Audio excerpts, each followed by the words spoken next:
Hello दोस्तों, good morning, जोहार। कैसे हैं आप सब? इससे पहले अभी तक आपने B2B news Jharkhand news channel को सब्सक्राइब और लाइक नहीं किया है तो लाइक कर दीजिए। तो चलिए बात करते हैं, आज के तमाम छोटी बड़ी खबरों पर नजर डालते हैं।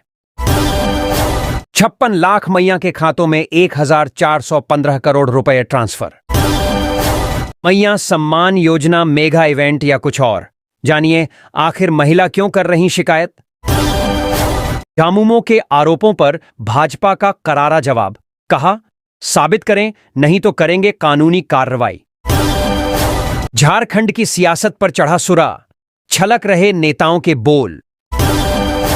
झारखंड में शीतलहर का कहर, 15 जिलों में घने कोहरे का येलो अलर्ट। कांके में 4.4 डिग्री सेल्सियस तक गिरा पारा। बोकारो में एयरपोर्ट के लिए 7 जनवरी तक 29 बूचड़खानों को हटाने की नोटिस, दुकानदारों में बेचैनी। पहले मुआवजा फिर काम, सड़क निर्माण कार्य पर ग्रामीणों ने लगाई रोक। धनबाद में 4 साइबर अपराधी गिरफ्तार, किराए के मकान से चला रहे थे ठगी का कारोबार। कोडरमा में मदनगुंडी टोल प्लाजा पर अनिश्चितकालीन धरना की शुरुआत, जाने क्या है मांग। गिरिडीह के बगोदर में रिश्ता शर्मसार, पुत्रवधू ने ससुर पर लगाया दुष्कर्म का आरोप। कल्याण विभाग के बैंक खाता से लाखों रुपए गायब, जाने कैसे हुई अवैध निकासी। तो ये तो थे सुर्खियां, अब खबरों को जानते हैं विस्तार से। इससे पहले अभी तक आपने B2B न्यूज झारखंड यानी बैक बू बैक न्यूज झारखंड को सब्सक्राइब नहीं किया है तो सब्सक्राइब कर दीजिए, ताकि झारखंड में होने वाली तमाम छोटी बड़ी खबरों से खुद को अपडेट रहें। तो चलिए जानते हैं आज के बड़ी खबरों को विस्तार से। 56 लाख मैया के खातों में 1415 करोड़ रुपए ट्रांसफर। सीएम हेमंत सोरेन ने सोमवार को राज्य की 56,61,791 महिलाओं के बैंक खातों में 1415 करोड़ 44,77,000 रुपये की मैया सम्मान राशि ट्रांसफर कर दी। इसमें उत्तरी छोटा नागपुर प्रमंडल के 500 करोड़ 81 लाख रुपए, दक्षिणी छोटा नागपुर प्रमंडल के 230 करोड़ 35 लाख रुपए, पलामू प्रमंडल के 190 करोड़ 1 लाख रुपए, संथाल परगना प्रमंडल के 320 करोड़ 87 लाख रुपए और कोल्हान प्रमंडल के 173 करोड़ 8 लाख रुपए शामिल हैं। नामकुम के खोजाटोली के ट्रेनिंग ग्राउंड में आयोजित राज्य स्तरीय मैया सम्मान कार्यक्रम में बटन दबाकर मैया सम्मान योजना की लाभुकों के खाते में पैसे ट्रांसफर करते ही महिलाएं खुशी से झूम उठीं।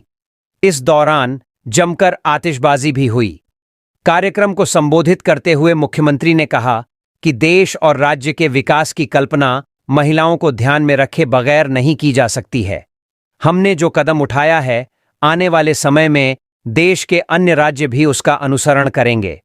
उन्होंने कहा कि महिलाओं के लिए योजनाएं बहुत बनी, लेकिन महिलाओं का विकास नहीं हुआ। झारखंड की महिलाओं में पुरुषों के कंधे से कंधा मिलाकर चलने की क्षमता है। हेमंत सोरेन ने महिलाओं को धन्यवाद देते हुए कहा कि आपने चुनाव में कमाल कर दिया। आपने हमें जो आशीर्वाद और सम्मान दिया उससे हम अभिभूत हैं। हमने वादा किया था कि राज्य की आधी आबादी को उनका हक अधिकार दिलाएंगे। उनके सपनों को पूरा करने में हम मदद करेंगे। आपको स्वावलंबी बनाने का भी हमने संकल्प लिया था। इसी क्रम में आज हमने इतना बड़ा कदम उठाया है। हेमंत सोरेन ने कहा कि आप पर घर परिवार की जिम्मेदारी तो होती ही है, अब राज्य के विकास में आप सभी की बहुत बड़ी भूमिका होने वाली है। सीएम हेमंत सोरेन ने कहा कि अब आप अपने सपनों को साकार करने के लिए अपने हिसाब से आगे बढ़ेंगी। हमारी सरकार कई तरीके से गरीबों की मदद करती है, सामाजिक सुरक्षा प्रदान करने के उपाय ढूंढती है, लेकिन स्वतंत्र रूप से आप अपने घर परिवार, बाल बच्चे, खेती बाड़ी, रोजगार के लिए कोई सपना नहीं देख पाते थे। आज हमने एक ऐसी व्यवस्था आपको दी है जिसके माध्यम से आप सपने भी देखेंगे और उन सपनों को पूरा करने की क्षमता भी आपके हाथों में होगी। सीएम हेमंत सोरेन ने कहा कि इस पैसे से आप बच्चों को ट्यूशन पढ़ा सकते हैं, किताब, कलम और अपने लिए हर त्योहार में कपड़ा खरीद सकते हैं। सरकार के अनाज पर जिंदा रहने की जरूरत नहीं है। खून की कमी से जूझ रही महिलाएं अपने लिए पोषक आहार खरीद सकती हैं। हेमंत सोरेन ने कहा कि हमें मालूम हुआ है कि बहुत से ऐसे गरीब हैं जो राशन का अनाज बेच देते हैं। क्योंकि उससे ज्यादा उन्हें पैसे की जरूरत होती है। शिकायत यह भी आई है कि बच्चों को मिलने वाली साइकिल भी लोग बेच देते हैं अपनी जरूरतें पूरी करने के लिए। अब वह नौबत नहीं आएगी। मैया सम्मान योजना मेगा इवेंट या कुछ और? जानिए आखिर महिला क्यों कर रही शिकायत। मैया सम्मान योजना हेमंत सरकार का प्राइम योजना है, जिसके तहत पहली बार 1,000 के स्थान पर बढ़ी हुई 2,500 रुपये की राशि पहली किश्त दिसंबर 2024 से शुरू की गई है। मुख्यमंत्री हेमंत सोरेन ने 6 जनवरी को नामकुम के खोजाटोली आर्मी ग्राउंड से जारी किया है। इस कार्यक्रम को सफल बनाने के लिए राज्य सरकार ने कोई कसर नहीं छोड़ने की कोशिश की। इसके बावजूद यहां आई महिलाएं संतुष्ट नहीं दिखीं। कड़ाके की ठंड के बावजूद राज्य भर से हजारों बस में सवार होकर मुख्यमंत्री के कार्यक्रम में शामिल होने रांची पहुंची महिलाओं ने सरकार के मुखिया के समक्ष ही शिकायत करती दिखीं। जब मुख्यमंत्री हेमंत सोरेन अपने संबोधन के दौरान महिलाओं से इस योजना के पैसे का खर्च कैसे करेंगी जैसे सवाल पूछ रहे थे, तो कई महिलाओं ने पैसा नहीं आने और आवेदन रिजेक्ट किए जाने की शिकायत की। महिलाओं की शिकायत पर मुख्यमंत्री ने आश्वासन देते हुए कहा कि जल्द ही मिल जाएगा और सरकार आपके द्वार कार्यक्रम फिर से शुरू होगा। इस कार्यक्रम को आकर्षक बनाने के लिए छऊ नृत्य सहित स्थानीय गायकों की प्रस्तुति का खास प्रबंध किया गया। मेगा इवेंट के जरिए मुख्यमंत्री हेमंत सोरेन ने लाभुक महिलाओं के बीच सम्मान राशि जारी किए। इधर कार्यक्रम स्थल पर पहुंची कई महिलाओं ने मैया सम्मान योजना की राशि नहीं मिलने की शिकायत करती हुई दिखीं। पत्रकार ने जब कुछ महिलाओं से इस संबंध में जानने की कोशिश की तो उनकी नाराजगी साफ झलक रही थी। ओरमांझी से आईं उषा देवी कहती हैं कि कई बार आवेदन करने के बाद भी पैसा नहीं मिला। जरमुंडी से आई प्रमिला कहती हैं कि कार्यक्रम स्थल पर पानी और खाना अब तक नहीं मिला है, बस में नाश्ता जरूर मिला था। इसी तरह से दुमका की सुशीला देवी भी शिकायत करती नजर आईं। झामुमो के आरोपों पर भाजपा का करारा जवाब, कहा साबित करें नहीं तो करेंगे कानूनी कार्रवाई। राज्य में एक ओर जहां रांची में बड़ा कार्यक्रम कर सीएम हेमंत सोरेन मुख्यमंत्री मैया सम्मान योजना की बढ़ी राशि लाभुकों के खाते में ट्रांसफर कर जो कहा सो किया का नारा बुलंद कर रहे हैं, वहीं दूसरी ओर गोगो दीदी योजना को लेकर झारखंड मुक्ति मोर्चा के केंद्रीय महासचिव सुप्रियो भट्टाचार्य ने मुख्य विपक्षी पार्टी भाजपा के नेताओं पर प्रस्तावित गोगो दीदी योजना के नाम पर जनता से पैसे वसूले जाने के आरोप लगाया है। इस मामले में दोनों दलों के नेता आमने सामने हैं। भारतीय जनता पार्टी के प्रदेश मीडिया प्रभारी शिवपूजन पाठक ने झामुमो नेता सुप्रियो भट्टाचार्य के आरोप को बेबुनियाद बताते हुए कहा कि गोगो दीदी योजना को लेकर झामुमो नेता ने जो आरोप लगाए हैं उसे वह साबित करें, अन्यथा भाजपा कानूनी कार्रवाई करने को बाध्य होगी। शिवपूजन पाठक ने कहा कि दरअसल जनता से बड़े बड़े और झूठे वादे कर सत्ता में दोबारा आई हेमंत सोरेन की पार्टी के नेता बौखलाए हुए हैं। शिवपूजन पाठक ने कहा कि जब झामुमो को उनके वादे याद दिलाए जाते हैं कि 450 रुपये में गैस सिलेंडर, किसानों को धान का 3200 रुपये प्रति क्विंटल की राशि कब मिलेगी, तो वह बौखला जाते हैं। भाजपा नेता ने कहा कि झामुमो के नेता बताएं कि कितनी राशि ली गई, किसने राशि ली और कहां-कहां चुनाव में उसका उपयोग हुआ। भाजपा के प्रदेश मीडिया प्रभारी द्वारा झामुमो पर कानूनी कार्रवाई की चेतावनी के जवाब में झारखंड मुक्ति मोर्चा के केंद्रीय प्रवक्ता मनोज पांडेय ने कहा कि भाजपा कानूनी कार्रवाई करें, लेकिन जो आरोप झामुमो के केंद्रीय अध्यक्ष ने लगाए हैं उस पर कार्रवाई भी होगी और भाजपा के नेताओं कार्यकर्ताओं ने गोगो दीदी के नाम पर जो राशि वसूली है उसकी रिकवरी भी होगी। मनोज पांडेय ने कहा कि भाजपा कोई कोर्ट नहीं है जहां वह आरोपों के सबूत पेश करेंगे। झारखंड मुक्ति मोर्चा के केंद्रीय महासचिव सुप्रियो भट्टाचार्य ने भाजपा के नेताओं कार्यकर्ताओं पर यह आरोप लगाया था कि उन्होंने विधानसभा चुनाव से पहले प्रस्तावित गोगो दीदी योजना के लिए जो फार्म भरवाए थे उसके लिए प्रति फार्म 500 रुपये की वसूली की थी। अब उस राशि की वापसी झामुमो करवाएगा। झारखंड विधानसभा चुनाव 2024 के लिए भारतीय जनता पार्टी ने सरकार बनने पर राज्य की महिलाओं को हर महीने 2100 रुपये की राशि देने वाली गोगो दीदी योजना शुरू करने का वादा किया था। इसके लिए भाजपा ने राज्य भर में बूथ स्तर तक जाकर इस योजना का फॉर्म भी भरवाया था।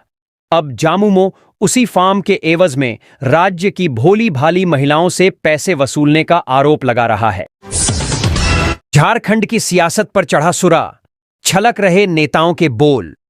शराब, मदिरा या सुरा, भले ही ये लोगों के स्वास्थ्य के लिए हानिकारक है, लेकिन इसे मुद्दा बनाने से राजनीतिक दलों को तनिक भी परहेज नहीं है। सियासी सुरा को लेकर नेताओं के बोल छलक रहे हैं। झारखंड में इन दिनों वाइन पॉलिटिक्स पर नेताओं की बयानबाजी ने राजनीति में गर्माहट ला दी है। झारखंड के सत्ताधारी दल जामुमो और कांग्रेस के नेता शराब के सेवन को लेकर दलील देते हैं कि ये तो आदिकाल से प्रचलन में है। ये नेता ये कहने से भी गुरेज नहीं करते हैं, डॉक्टर से प्रिस्क्राइब और थोड़ी थोड़ी पीने में कोई हर्ज नहीं है। दूसरी तरफ झारखंड के प्रमुख विपक्षी दल भाजपा ने सत्ता पक्ष के इन दलीलों को दरकिनार करते हुए कहा कि संस्कृति में शराब के प्रचलन की बात बोलने वाले कांग्रेस नेता पर केस होना चाहिए। झारखंड कांग्रेस के प्रदेश मीडिया प्रभारी राकेश सिन्हा ने कहा कि सबसे पहले तो यह जरूरी होगा कि शराब पर प्रश्न करने से पहले झारखंड की संस्कृति को भी समझना होगा। झारखंड की यह संस्कृति है कि आप देखेंगे कि ट्राइबल की शादी में, ब्याह में शराब का प्रचलन है। कांग्रेस नेता ने आगे कहा कि अगर दवा के रूप में शराब का सेवन हो तो बेहतर है, लेकिन इसे नशे के रूप में किया जाए तो व्यक्तिगत, सामाजिक, आर्थिक और पारिवारिक ह्रास होता है। शराब स्वास्थ्य के लिए अच्छा या बुरा? जामुमो नेता ने दिया ऐसा जवाब। शराब का सेवन स्वास्थ्य के लिए अच्छा है या बुरा? इस सवाल के जवाब में झारखंड मुक्ति मोर्चा के केंद्रीय महासचिव और केंद्रीय प्रवक्ता सुप्रियो भट्टाचार्य ने कहा कि इस सवाल के जवाब को आप जिस रूप में लें, लेकिन केंद्र सरकार ने भी माना है कि यह रेवेन्यू का सोर्स है। शराब की बोतलों में लिखा रहता है कि शराब का सेवन स्वास्थ्य के लिए हानिकारक है। Alcohol consumption is harmful for health. तो माना जा सकता है कि यह इंजूरियस टू हेल्थ है, लेकिन पूरी दुनिया में इसका इस्तेमाल होता है। इस्लामिक देशों में भी भले ही ओपन रूप से इसका इस्तेमाल नहीं होता हो, लेकिन अप्रत्यक्ष रूप से राजनयिकों एवं अन्य लोगों के लिए यह उपलब्ध होता है। इसके आगे सुप्रियो भट्टाचार्य ने कहा कि यह एक ऐसा प्रोडक्ट है जो इंजूरियस टू हेल्थ है, लेकिन इसके कुछ प्रोडक्ट ऐसे हैं जिन्हें डॉक्टर्स प्रिस्क्राइब करते हैं। इनमें रेड वाइन है जो हाई कोलेस्ट्रॉल को कम करने में फायदेमंद होता है, और ब्रांडी सर्दी खांसी को कम करने में कारगर होता है। सुप्रियो भट्टाचार्य ने कहा कि सुरा आज से नहीं, देवकाल से चला आ रहा है। शराब को लेकर कांग्रेस के प्रदेश मीडिया प्रभारी के बयान को भाजपा नेता ने शर्मनाक बताया है। झारखंड भाजपा के विधिक प्रकोष्ठ के संयोजक सुधीर श्रीवास्तव ने कहा कि आज महात्मा गांधी अगर होते तो वह क्या करते और क्या सोचते, उनकी आत्मा को कितना दुख होता। जिस महात्मा गांधी ने पूरे देश में शराबबंदी की बात कही थी, उस कांग्रेस पार्टी के नेता प्रवक्ता कह रहे हैं कि शराब पीना अच्छा है। यह शर्मनाक है। भाजपा नेता और पेशे से अधिवक्ता सुधीर श्रीवास्तव ने रांची पुलिस से मांग करते हुए कहा कि शराब के प्रचलन की बात करने वाले नेता पर आईपीसी की धारा 295A के तहत सुओ मोटो लेते हुए कार्रवाई करे। आस्था या विश्वास से छेड़छाड़ करने की अनुमति किसी को नहीं है। इस धारा के तहत दोष साबित होने पर 3 साल की सजा का प्रावधान है। भाजपा नेता ने कटाक्ष करते हुए कहा कि उत्पाद विभाग को चाहिए कि वह कांग्रेस के इस नेता को ब्रांड एम्बेसडर बना दें, उनकी बिक्री बेआरएच जाएगी। झारखंड में शीतलहर का कहर, 15 जिलों में घने कोहरे का येलो अलर्ट, कांके में 4.4 डिग्री सेल्सियस तक गिरा पारा। देश के उत्तर पश्चिमी दिशा से झारखंड की ओर लगातार आ रही ठंडी हवाओं के प्रभाव से राज्य में आज भी मौसम सर्द रहा। पिछले 24 घंटों में सबसे कम 4.4 डिग्री सेल्सियस तापमान रांची के कांके में दर्ज किया गया है। वहीं राज्य का अधिकतम तापमान चाईबासा में 28 डिग्री सेल्सियस रिकॉर्ड हुआ है। पिछले कई दिनों से राज्य में कनकनी भरी ठंड का दौर जारी है। पिछले 24 घंटों में न्यूनतम तापमान में थोड़ी बढ़ोतरी के बावजूद राज्य के 10 से अधिक जिलों में अधिकतम तापमान 10 डिग्री सेल्सियस से नीचे ही रहा है। मौसम केंद्र रांची ने अगले 2-3 दिनों तक न्यूनतम तापमान में 2 से 3 डिग्री सेल्सियस की बढ़ोतरी के बाद फिर से न्यूनतम तापमान में 2 से 3 डिग्री सेल्सियस तक की कमी का पूर्वानुमान जारी किया है। साथ ही मौसम केंद्र रांची ने 7 जनवरी की सुबह में राज्य के उत्तरी और दक्षिणी पूर्वी जिलों में घने कोहरे के येलो अलर्ट जारी किया है। इन जिलों में घने कोहरे का येलो अलर्ट मौसम केंद्र रांची के अनुसार गढ़वा, पलामू, चतरा, कोडरमा, गिरिडीह, देवघर, गोड्डा, साहिबगंज, पाकुड़, दुमका, जामताड़ा, हजारीबाग, पूर्वी सिंहभूम, पश्चिमी सिंहभूम और सरायकेला खरसावा में घने कोहरे का येलो अलर्ट जारी किया है। आने वाले दिनों में कैसा रहेगा मौसम? रांची मौसम विभाग से मिली जानकारी के अनुसार 8 जनवरी की सुबह में हल्के से मध्यम दर्जे के कोहरे और धुंध दिखेगा। दिन चढ़ने के साथ ही आसमान में छिटपुट बादल छाने की संभावना है। कई इलाके में घने कोहरे बनने की भी संभावना है। 8 जनवरी के बाद सुबह में कोहरे और धुंध के बाद दिन चढ़ने के साथ आसमान साफ होने की संभावना है। वहीं 7 जनवरी को रांची और आसपास का तापमान 11 से 26 डिग्री सेल्सियस के बीच रहने की संभावना व्यक्त की गई है।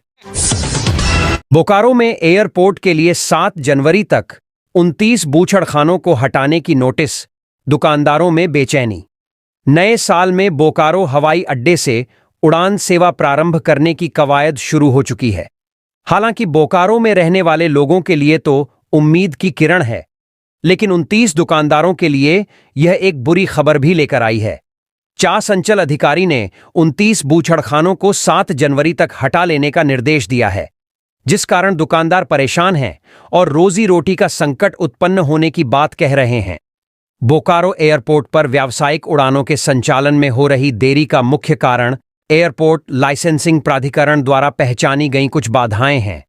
जिला प्रशासन ने इन बाधाओं में से एक को दूर करने की दिशा में कदम उठाया है। इसमें दुंदीबाग में बोकारो एयरपोर्ट से सटे बोकारो स्टील प्लांट BSL की जमीन पर चल रहे अवैध बूचड़खानों और मुर्गा मीट की दुकानों को हटाने की प्रक्रिया शुरू की गई है। चास अंचल अधिकारी ने शनिवार को बोकारो एयरपोर्ट के 5 किलोमीटर के दायरे में 29 अवैध बूचड़खाने तथा मटन की दुकानें चलाने वाले व्यक्तियों को औपचारिक नोटिस जारी किया गया है। सभी संबंधित व्यक्तियों को 7 जनवरी तक अवैध संरचनाओं को हटाने का निर्देश दिया गया है। ऐसा न करने पर प्रशासन द्वारा इन ढांचों को ध्वस्त कर दिया जाएगा और कानून के तहत लागत दोषियों से वसूला जाएगा। इसके अलावा बोकारो एयरपोर्ट पर उड़ान संचालन में सुरक्षा उपायों के लंबित होने के कारण भी देरी हो रही है। इधर दुकानदारों का कहना है कि हम लोगों के साथ साथ हमारे परिवारों के सामने भुखमरी की स्थिति उत्पन्न हो जाएगी। उन्होंने कहा कि हवाई अड्डे के बनने से खुश हैं और हम इस उड़ान सेवा के पक्ष में हैं, लेकिन हम 40 वर्षों से यहां रह रहे हैं। हमें कुछ वैकल्पिक व्यवस्था देनी चाहिए ताकि हम लोगों का जीवन यापन हो सके। पहले मुआवजा फिर काम, सड़क निर्माण कार्य पर ग्रामीणों ने लगाई रोक। गढ़वा जिला के ग्रामीण इलाकों में सड़क निर्माण को लेकर मुआवजा नहीं मिलने से ग्रामीणों द्वारा निर्माण कार्य को रोक दिया है। गढ़वा में राज्य सरकार ने कई इलाकों में सड़कों की निर्माण के लिए करोड़ों रुपए की लागत से सड़क निर्माण की स्वीकृति दी है। इसके बाद संवेदक ने निर्माण कार्य शुरू कराया तो रैयतों को मुआवजा नहीं मिलने से उन्होंने काम पर रोक लगा दी। इसको लेकर प्रशासन मुआवजा की प्रक्रिया में लगी हुई है। पहले मुआवजा फिर काम।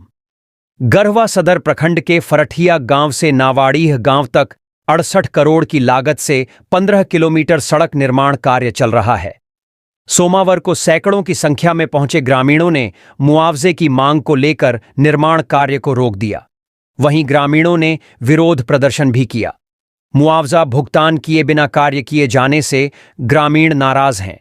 ग्रामीण मुआवजा भुगतान करने के बाद ही सड़क निर्माण कार्य करने की मांग कर रहे हैं। इस मौके पर विभागीय कनीय अभियंता अंकित प्रसाद और नियुक्त दंडाधिकारी मनोज कुमार शुक्ल स्थल पर पहुंचे।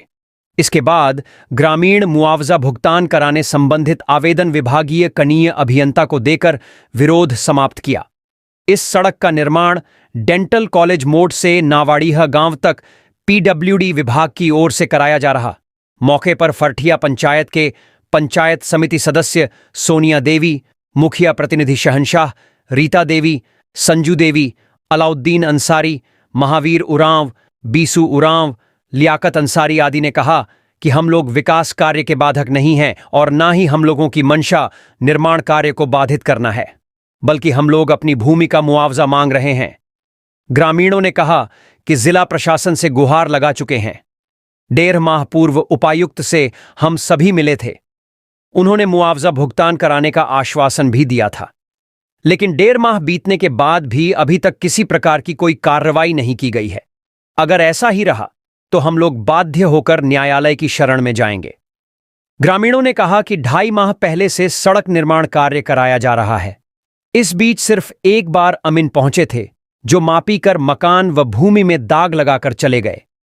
इसके बाद अभी तक जिला प्रशासन की ओर से ना ही हम लोगों को नोटिस भेजी गई है और ना ही मुआवजा से संबंधित किसी प्रकार की कोई पहल की जा रही है। वहीं स्थानीय मुखिया ने कहा कि रैयत मेरे घर पर आए थे, सभी मुआवजा की मांग कर रहे हैं। हम लोग सड़क बनने का विरोध नहीं कर रहे हैं, लेकिन सड़क के लिए जो जमीन गया है तो मुआवजा तो मिलना चाहिए। वहीं विभाग के सहायक अभियंता ने कहा कि ग्रामीण इस DDHC में बार बार काम करने से रोक रहे हैं। इस संबंध में हम उपायुक्त से पत्राचार करेंगे और सड़क बनवाने का आग्रह करेंगे।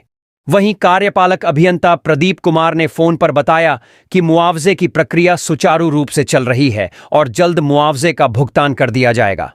उन्होंने कहा कि विशेषकर 150 करोड़ की लागत से बनाने वाली 3 सड़क चुनावकों पर कार्य बाधित करने का काम किया जा रहा है। धनबाद में 4 साइबर अपराधी गिरफ्तार, किराए के मकान से चला रहे थे ठगी का कारोबार। धनबाद जिले के सरायढेला थाना क्षेत्र स्थित तपोवन कॉलोनी में सोमवार को धनबाद पुलिस ने छापेमारी कर 4 साइबर अपराधियों को रंगे हाथ गिरफ्तार किया है। साइबर अपराधी किराए के मकान में साइबर ठगी का धंधा चला रहे थे। इस कार्रवाई से साइबर अपराधियों के एक बड़े गिरोह का पर्दाफाश हुआ है। धनबाद के तपोवन कॉलोनी में छापेमारी। पुलिस को गुप्त सूचना मिली थी कि तपोवन कॉलोनी के एक किराए के मकान में साइबर अपराध को अंजाम दिया जा रहा है। इस सूचना के आधार पर पुलिस ने मोबाइल नंबरों को ट्रेस करना शुरू किया। लोकेशन का पता चलने पर पुलिस टीम ने छापेमारी कर साइबर अपराधियों को गिरफ्तार कर लिया। गिरफ्तार किए गए चारों आरोपी करीब 1 महीने पहले ही इस मकान में रहने आए थे। आरोपियों ने खुद को स्टूडेंट बताकर मकान मालिक से किराए पर मकान लिया था, लेकिन असल में वहां से साइबर क्राइम का जाल बिछा रहे थे। पुलिस ने मकान के अंदर से कई सामान बरामद किए हैं, जिससे आरोपियों की गतिविधि पूरी तरह से उजागर हो गई है। छापेमारी के दौरान पुलिस ने कमरे से 23 मोबाइल फोन, एक लैपटॉप, कई बैंक खाते, इंटरनेट राउटर समेत साइबर अपराध में इस्तेमाल होने वाली अन्य कई सामग्री बरामद की है। इन सभी उपकरणों का इस्तेमाल साइबर ठगी के लिए किया जाता था। साथ ही पुलिस ने घर से एक बुलेट बाइक भी जब्त की है।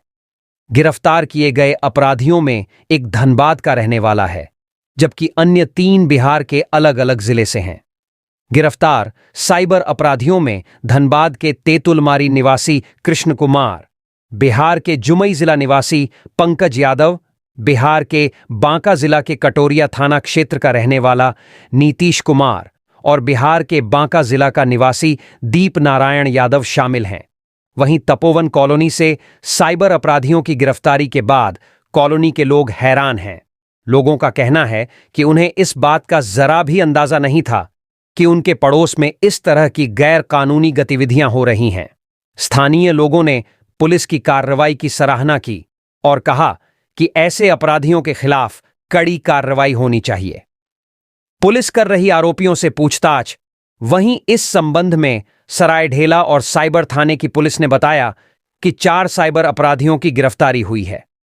आरोपियों से पूछताछ जारी है। इस गिरोह से जुड़े अन्य आरोपियों की तलाश में छापेमारी की जा रही है।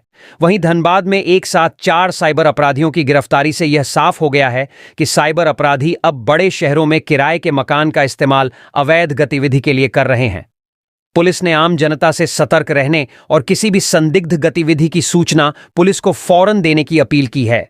पुलिस की इस कार्रवाई के बाद यह बात स्पष्ट रूप से उजागर हुई है कि धनबाद में साइबर अपराध का खतरा बढ़ता जा रहा है। हालांकि पुलिस की त्वरित कार्रवाई और अपराधियों की गिरफ्तारी ने लोगों को राहत दी है। अब देखना यह है कि इस मामले में आगे क्या खुलासे होते हैं।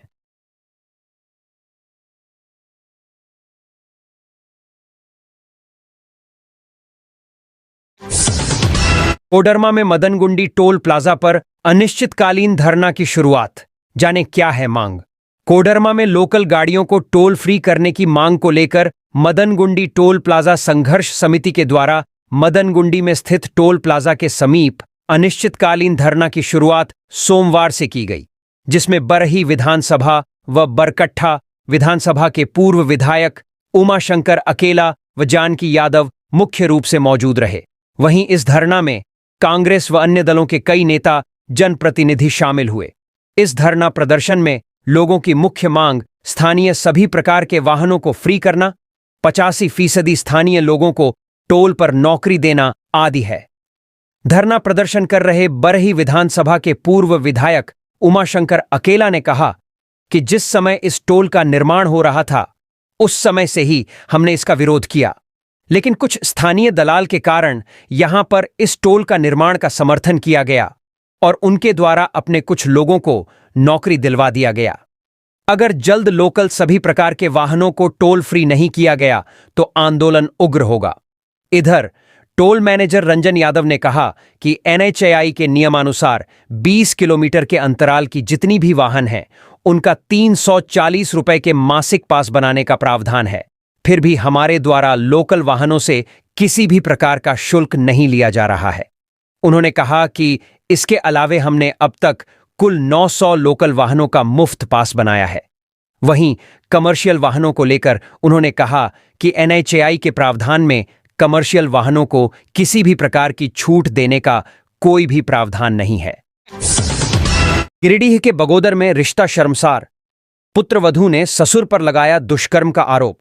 गिरिडीह जिला के बगोदर में पुत्रवधू के द्वारा ससुर पर दुष्कर्म करने का आरोप लगाया गया है। पुलिस ने मामला दर्ज करते हुए आरोपी को गिरफ्तार कर लिया है। आरोपी थाना क्षेत्र के एक गांव का रहने वाला है, साथ ही वह सहायक अध्यापक भी है। उसके खिलाफ पुत्रवधू के द्वारा सोमवार को बगोदर थाना में मामला दर्ज कराया गया है। आरोपी के खिलाफ पुत्रवधू के द्वारा सोमवार को बगोदर थाना में मामला दर्ज कराया गया। पीड़िता ने बताया कि रविवार को रात्रि में वह घर पर अकेली थी। उसके पति और सास जन्मदिन पार्टी में शामिल होने के लिए चाचा के घर गए हुए थे। घर में अकेली होने के मौके का फायदा उठाकर ससुर ने उसके साथ दुष्कर्म किया है। पुत्रवधू ने बताया कि वह विरोध करती रही मगर उसका असर ससुर पर बिल्कुल नहीं पड़ा। इधर दुष्कर्म के आरोपी सहायक अध्यापक ने बताया कि पुत्रवधू के द्वारा उसे फंसाया जा रहा है। वह दूसरे लड़के से फोन पर बात करती रहती थी जिसका मेरे द्वारा विरोध किया गया था। इसी के प्रतिशोध में वह मेरे खिलाफ आरोप लगाई है। इधर पुलिस ने पीड़िता को मेडिकल जांच के लिए गिरिडीह भेज दिया है। इस मामले को लेकर थाना प्रभारी विनय कुमार यादव ने बताया कि ई साक्ष्य ऐप यह आपराधिक घटनाओं के बाद डिजिटल तरीके से साक्ष्य को रिकॉर्ड कर संरक्षित की सुविधा देता है, के माध्यम से पुलिस के द्वारा अनुसंधान कर आगे की कार्रवाई की जा रही है। कल्याण विभाग के बैंक खाता से लाखों रुपए गायब। जाने कैसे हुई अवैध निकासी। पलामू जिला कल्याण विभाग के अंतर्गत आने झारखंड राज्य आदिवासी सहकारी विकास निगम लिमिटेड के बैंक खाते से लाखों रुपए की अवैध निकासी का मामला सामने आया है। जिस चेक के माध्यम से बैंक खाता से पैसे निकाले गए हैं वह चेक विभाग के पास मौजूद कैंसिल चेक के रूप में मौजूद है। इस पूरे मामले में जिला कल्याण पदाधिकारी सह निगम के कार्यपालक सेवाराम साहू के आवेदन के आधार पर मेदिनी नगर टाउन थाना में एफआईआर दर्ज किया गया है। इस घटना के बाद पुलिस ने पूरे मामले में अनुसंधान शुरू किया है। झारखंड राज्य आदिवासी सहकारी विकास निगम लिमिटेड पलामू का खाता पंजाब नेशनल बैंक के डालटनगंज शाखा में है। निगम के कार्यपालक पदाधिकारी सेवाराम साहू ने पुलिस को बताया है कि 31 दिसंबर को चेक के माध्यम से 99,400, वहीं 1 जनवरी 2025 को 99,700 रुपए की निकासी चेक के माध्यम की गई है। जिस चेक से बैंक खाता से लाखों रुपए निकाले गए हैं वह चेक निगम के पास मौजूद है और दोनों कैंसिल्ड चेक्स हैं। इन्हीं दोनों कैंसिल चेक के माध्यम बैंक खाते से लाखों रुपए निकाले गए हैं। बैंक खाता से रुपए गायब होने के बाद विभाग को जानकारी मिली थी, जिसके बाद कार्यपालक पदाधिकारी सेवाराम साहू ने पूरे मामले में मेदिनीनगर टाउन थाना को आवेदन दिया है। इस बाबत मेदिनीनगर टाउन थाना देवव्रत पोद्दार ने बताया कि झारखंड राज्य आदिवासी सहकारी विकास निगम लिमिटेड के कार्यपालक पदाधिकारी के आवेदन के आधार पर एफआईआर दर्ज किया गया है। पुलिस पूरे मामले में अनुसंधान कर रही है। इस मामले में बीएनएस की धारा 316, 5 और 61(2) के तहत एफआईआर दर्ज किया गया है।